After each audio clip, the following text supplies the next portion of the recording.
Ya? Awak Ismail ke? Bukan, saya bukan Ismail. Saya Saifuddin.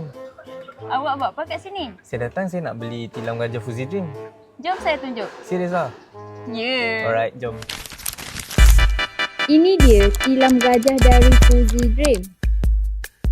Tilam ni dibuat menggunakan bahan yang berkualiti untuk bagi keselesaan dan tahan lebih lama.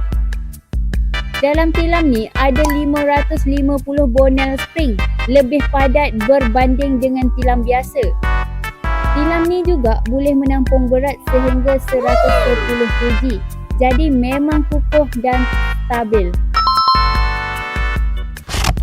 Dan yang bestnya, tilam ni dibuat terus dari kilang kami sendiri.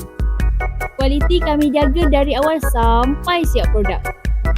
Kalau korang cari tilam yang kuat, selesa dan tahan lasak, boleh datang tengok tilam gajah di Fuzzy Dream.